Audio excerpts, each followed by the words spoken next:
Hello mga mare, ito na naman si Mama Bernan nyo. Sana naman ang gora naming dalawa? Oo, kaming dalawa lang naman. Lagi kami nito magkasama. Hindi kami napaghihiwalay nito eh.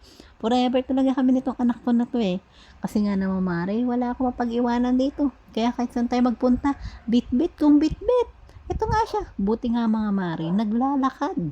Naglakad lang siya mare. Nice. Hindi siya nagpapabuhat. Enjoy na enjoy niya rin naman. Kaya, ay salamat talaga. Salamat. Mapapasalamat ka talaga mare kasi ikaw ba naman maglakad lang talaga siya, hindi siya nagpabuhat eh, kaya talagang tuwang-tuwa ako eh. Yan nga mare, tuwang-tuwa pa siya dyan habang kami naglalakad, tuwang-tuwa siya kasi ay salamat na ilabas ako ng aking nanay sa kalungga-lunggaan namin, lagi lang kasi kami nasa bahay mga mare. Ayan, di ba? Ngayon kinarga ko na siya dyan kasi nga nasa tulay kami, baka na mamaya mahirap na, di ba? At isa pa mga mari, ang init ha. Take note, mainit. Alam nyo naman ang Mama Berna, hindi mahilig magpapapayong. May bitbit yung payong ha, pero hindi ginagamit. Kasi nga naman mga mari, ang payong natin, design lang yan sa bag. Sa tulad ko na hindi mahilig magpayong, nako, kineme pa yung init na yan. Bahala yan, init lang yan. Ayan nga pala mga mari, for the shortcut tayo, hindi ko na nabidyohan dahil sobrang likot ng aking anak sa school. Ayan, pauwi na kami. Aba, nag-tricycle kami mare kasi naman ang aking anak maangal, pagod na daw. Tapos papalakarin ko pa. O, ayan, sige, for the go. Tricycle tayo. Nakakahiya naman, o 'di ba? Tuwang-tuwa pa mare, nagpakita pa talaga ng laruan. Abay, nagturo. Eh ano pa bang magagawa? Bili na natin dahil galing naman sa pamasko niya 'yon. O 'di ba? Saan ka pa?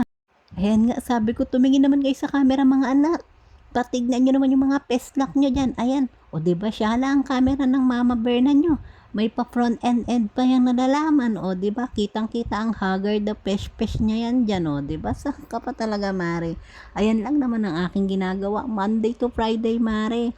Ang taga-sundo ng ating Junakis. Yes, taga-sundo lang naman tayo dahil si Mister ay tagahatid sa umaga. Kaya salamat talaga kasi kahit papaano nababawasan. O, di ba? Nakakagawa tayo ng gawaing bahay. Ito nga yung mga anak ko. Nako, nag-away pa sa tricycle dahil lang sa laruan. O, eto na. Nakababa na din. Ayan, nagpababa naman ang aking bunso na yan na makulit. Eto, ang gawa. Lakad-lakad na ba? Naku, kung ano pa yung makita, hihinto. Ganyan talaga mga bata, mga mare. Ayan, malapit na kami sa bahay. Sa wakas, mare, pahinga na naman ang inyong kumare. O, di ba? Ano ba yan, mga mare? Sa susunod na naman.